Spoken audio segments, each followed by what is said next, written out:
Good morning. Good morning. Good morning. Good morning. Hello, everybody. Oh, I didn't get my music on time. How are you? Happy Friday, everybody. Happy Friday. Happy Friday, as they say. Happy Friday, as they say. Let's play this. Why not? Why not? Hello, Christine. Good to see you. How's everyone doing this morning? How are you? I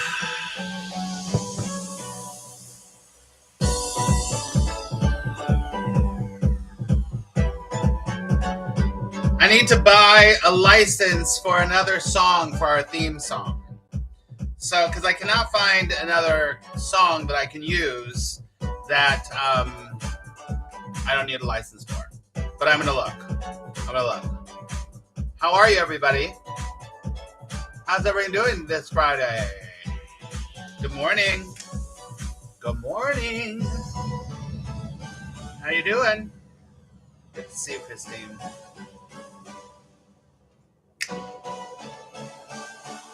How are you, everybody?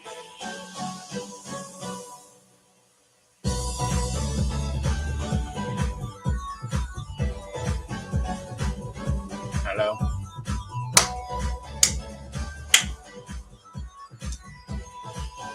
Welcome, welcome, welcome.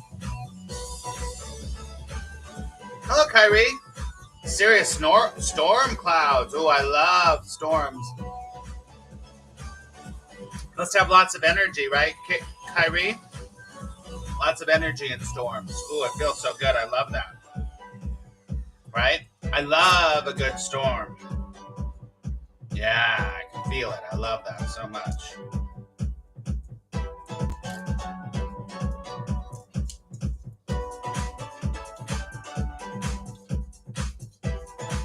Anybody new here? We're just hanging out, waiting for people to come in till we start. Hello, replay viewers. Thank you for being here. Make sure that you hit the thumbs up and the like button and subscribe. We're here 5 days a week. Tuesday, Wednesday, Thursday, Friday, Saturday.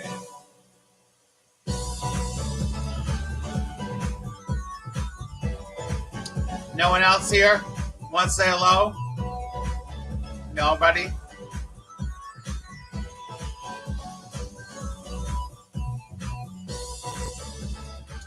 Okay. All right, everybody. Welcome to Maximize Your Mornings, the place where we hang out, we talk, we breathe, we share, for sure. And maybe, just maybe, who knows, if there might be some kind of inspiration for you or some kind of motivation, but mainly what we speak about here is abiding non-dual awareness. I've been working with people for over 35 years, and it's been my privilege and honor. Last night we had a really great gathering.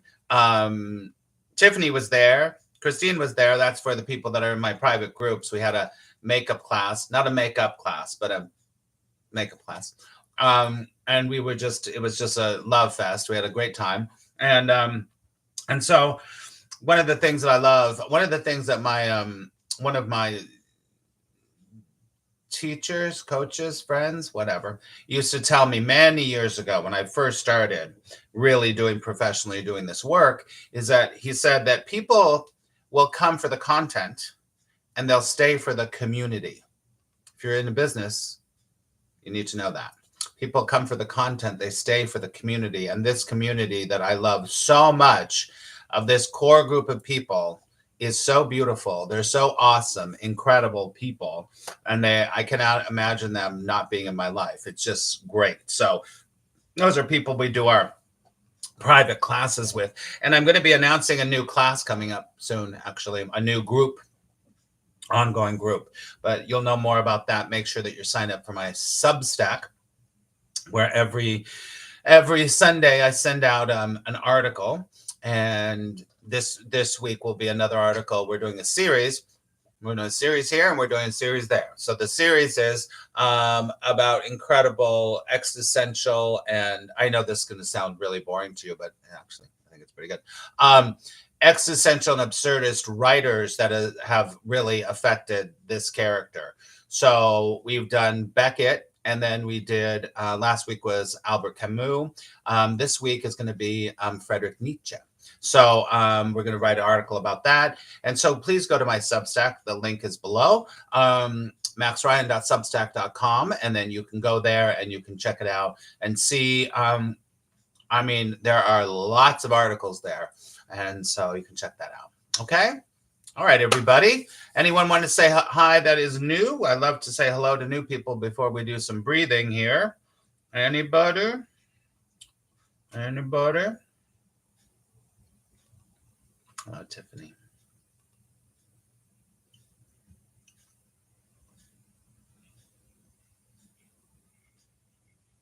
I love saying hello to people.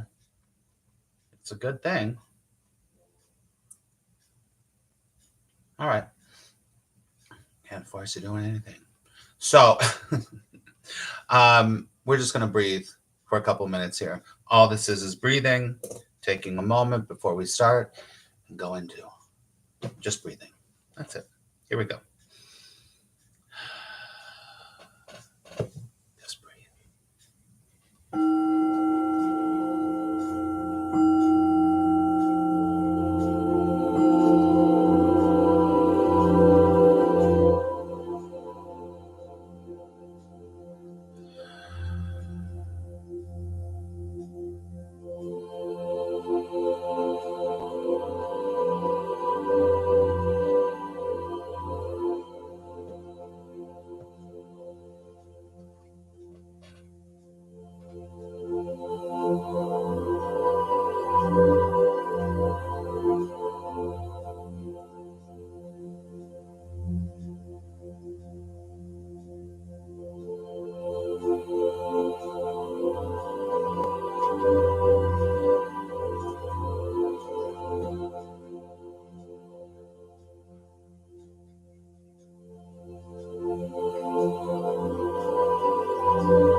Take a few deep breaths.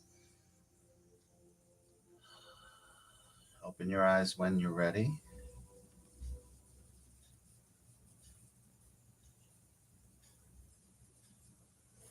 Okay, friends. All right. Let me make sure that I am in the right place here. Where am I? I think it's here. I think we're here. Okay, we're here. All right, good morning. Get Vince to make you a song. Oh, that's a good idea. Why don't we do that? I like that idea. I love that idea. That's good. All right, everybody. So right now we are in almost at the middle of doing a 10-part series on making decisions based on fear. It's important, or I always say it's important. That's not really even true. There is an invitation. I like that. There's an invitation to look at when we make decisions based on fear in the dream state. This is a dream state. This isn't real. This is a dream. The reason that this is a dream, this isn't real, this is an illusion, is that it's all a projection of your mind, right? So it looks like there's a few people here, and every person here, every character here has a projection of the mind that is being put on the blank screen of the world, and it is making its own reality. And then all of these realities, every single character, person, whatever, character, actually, I'm not going to say whatever, the character believes that their version is the real version. Who says? Because Johnny down the street doesn't say that your version is the real version. You're the only one that's saying that your version of the world is your version. There is collective illusion also, but there's individual illusion. It's not real, right? So in the dream state, even though it's not real, it's happening in the dream state. It's real in the dream state. So we don't pretend to be like, oh, I didn't break my arm because it's not real. You don't do that. My dog I didn't lose my dog down the street because it's not real. You know, someone's going through heartbreak. It's not real. That is ridiculous, because in the dream state, it's real in the dream state, but it's not ultimately real. Does it make sense, everyone? So when we're in the dream state, we feel like we can make choices. There isn't really freedom of choice, but that's okay. We're not going to go into that today. But in the dream state, characters make choices. I'm going to have oatmeal or I'm going to have yogurt. I'm going to wear red. I'm going to wear blue. I'm going to leave the job. I'm going to stay in the job. I'm going to, whatever happens to, and what is that? Duality, duality, duality. So this series of 10 things is all about looking at how making a decision based on fear can affect the character and can affect the experience of the illusion, right? In A Course in Miracles, Course in Miracles is what I practice. I've been doing for 45 years, something like that. Is that we're guided to have a happy illusion or a happy dream state, because your dream, this dream that you have, is not real, like I said. But you can have a happier dream. You can have a dream that's a joyful and loving and amazing and adventureful, right? Or you can have a nightmare. So today we're going to talk about the fourth point in making decisions based on fear, right? So does anyone want to say anything about decisions based on fear? Or the other thing is, you can ask or say anything here. There's nothing wrong and there's nothing right. So anything is allowed here. Hello, Nina. Good to see you. Good to see you. Anyone want to say anything? We're going to recap what we've done so far, and then we're going to move on. And I will remind you, if there's anything that turns you on here, that blows your skirt up, as they say, you can always give a super chat. That helps me to keep doing the work that I'm doing. All right. Kyrie says, can you share a bit of the difference between panic and fear? Oh, that's interesting. Wow, I never had that question before. Okay, this is just off the cuff, right? Off the cuff. Kyrie, this is what I believe. Could be wrong. Panic is close to anxiety. Is closer to anxiety, right? Fear is the bottom line. I said it yesterday. I think I'm scared. I'm scared of sharks. I have fear of sharks, right? So there's fear there of sharks, right? When you get closer to the tank where there are sharks, the fear rises, and there gets to be more fear. More fear, like going to the edge of a cliff when you're afraid of heights. Well, you don't even have to be afraid of heights, but anyway, the fear gets up to a level, and you start to have agita, and then you start to panic, like the sharks are going to jump out of the tank, and So it's much more. This is my point of view. It could be completely wrong, and I'm there with it, but it is definitely fear exacerbated. Panic is when sometimes in panic you get frozen. You can't move because you're so scared. So this is how I would say. I'd say it's fear at a very high level. Anxiety. When people have anxiety attacks, is because their fear is out of control. That's what I think. Anyone agree or disagree with that? You don't have to. You don't have to. That's what I'd say. That's a great question, though. I never was asked that. Makes sense? I mean, I'm sure it does make sense. I ask you.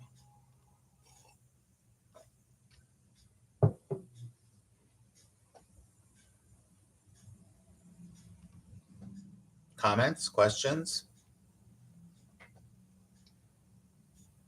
Thank you. I've had a hard time sorting out what is panic and what is fear, so thank you. Good. I think that's a good way, because if you let the fear take over too much and it's really ruling your life, you get into panic mode, right? Nia says, I agree. When I had a panic attack, I felt out of control. That's right. You can have fear and still feel in control. Yeah, I think so too. Okay. Good. These are good questions. All right, everybody, let's go. Okay, let's review. We're on day 4 here of 10. So number 1 was fear. Making decisions based on fear enforces the sense of separation. Makes you feel like it's you against the world. That's number 1. Number 2 is fear. Making a decision based on fear breeds attachment to the outcome. That you always want to know what's going to happen. Am I gonna fall into the tank of sharks? A Shark Tank. I didn't even think about that. Shark Tank. Or am I going to lose a job? You're in the outcome place, right? So making a decision based on fear gets you attached to an outcome. And outcomes, anything that's attachment to outcome is always related to the character needs control, right? Number 3 is distorted perception. When you make a decision based on fear, well, first of all, you're probably not even seeing it clearly anyway, but it really screws up your perception of seeing what's true, what's real, what's not real when you make a decision based on fear. When you're like, I have to do this because, now, I do have to say this. There's nothing wrong with making a decision based on fear. And sometimes, when you see a train coming down the track and you standing in it, in the middle of it, that fear is going to make you get out of the way, right? So that's nothing wrong with that in the illusion, right? We use that fight or flight thing in every area, and that's not very beneficial, right? So fear screws up our perception of what's really happening. So today,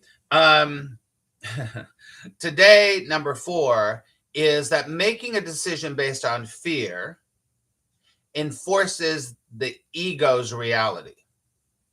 Enforces the ego's reality. Number 4 is making a decision based on fear enforces the ego's reality. Now, if you're new here, I have to say this. If you're not, I'll say it again. There's nothing wrong with the ego. In a lot of spiritual work, it's implied you have to get rid of the ego. You don't have to get rid of the ego. You don't have to get rid of the ego at all. At all. You just have to realize, what is your ego? What is your ego?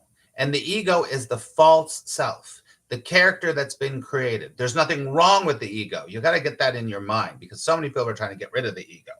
Now, in A Course in Miracles, it would say a lot about the ego, but let's just take this one thing. The ego is the part of your mind that thinks without love. The part of the mind that thinks without love.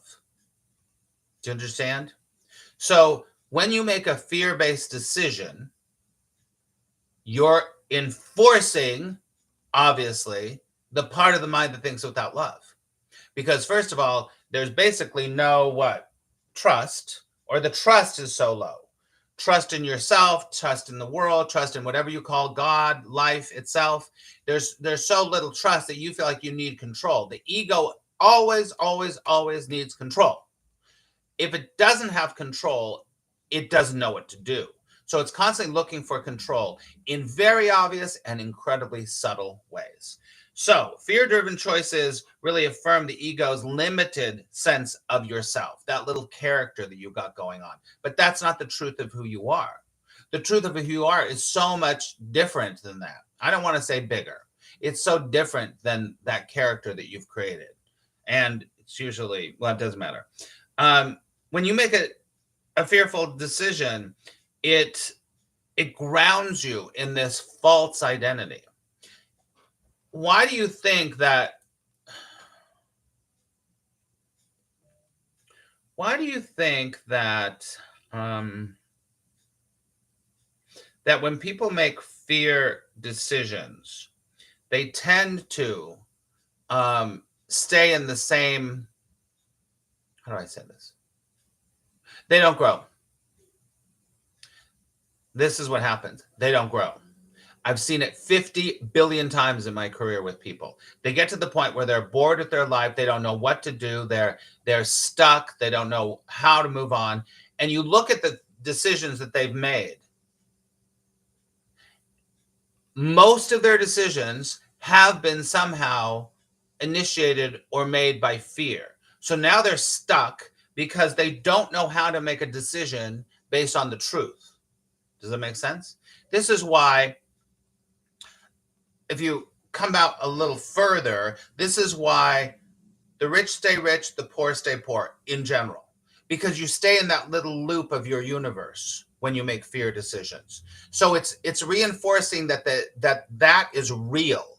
So when I say to people, when I say you have an invitation to open up to pure potentiality, they don't know what to do.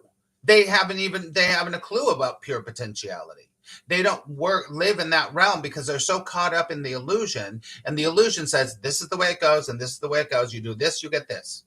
You do this, you get this. You only deserve this much, and you only deserve that much. Or you can never have that because you're family, and you can never have that because you're sexuality. I don't know what it is. Very limited. It's all limited, limited, limited. So when someone like me comes along and says, you have an invitation to touch into pure potentiality, they're like, what? What? They don't know.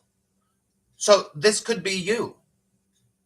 Because when you make decisions based on fear, you're constantly reinforcing that you are the character. You are the ego. You are, but you're not. What does this book say over and over and over again? It says you don't know who you really are. And sometimes it says you don't know what you really are. That's a better question. You don't know what you really are. And when you know what you really are, you don't make those decisions anymore. It just doesn't happen. You're not motivated by fear anymore because there is a healthy detachment from the egoic mind. So when you make a fear-based decision, you're reinforcing the character, you're reinforcing the part of you that thinks without love. So why would you do that? Why would you do that? Because that's all the ego knows. To make another decision based on something other than fear, based on community or love or peace or unification or whatever, you make a decision based on that, it's a very different life. Life becomes very different. Right? Take a big deep breath.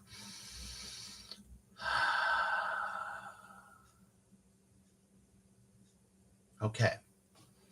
What do you think right now, everybody? What's coming up for you? What is coming up for you right now?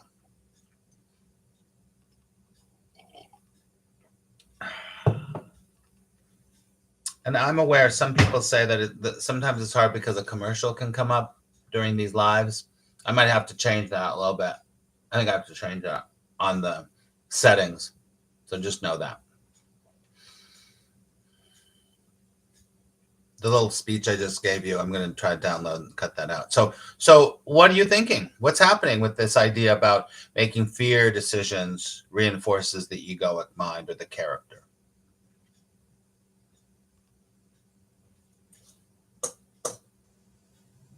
You can put it in the chat right now. And if you haven't signed up for my Substack and my newsletter, please do that. You can do that below. Hello, Shannon. Shannon says, sunrise walks over the little rock and snacks with friends. Oh, strength from your elders. I'm not following, but that sounds great, Shannon. It sounds great, Shannon.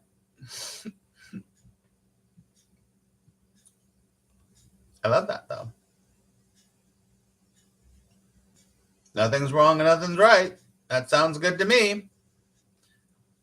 Like using words to make your ego strong. You don't need anything to make your ego strong. It's already strong. And let me just say this. I'll get to your thing, Kyrie. I want to say this very quickly. The ego we talk about here and here is not what Freud would say a healthy ego. We're talking about the part of the mind that thinks without love, right?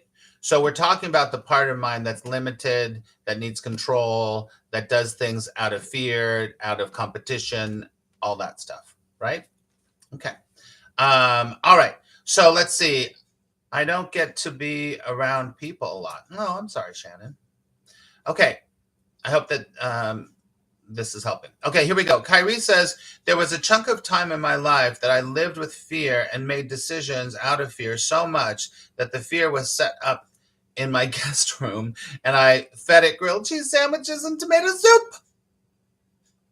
You're the best. It's true. You don't even realize it. You don't even realize you're doing that. Most of the characters I work with, they don't realize that they're doing it. They're literally feeding it. Osho has a great quote that I love so much. Osho says, misery is like vitamins for the ego. Misery is like vitamins for the ego. Isn't that good? Fear is like vitamins for the ego. Christine says, I have to remember to say that may be right for you, but it's not right for me. I love that you've brought that up a few times.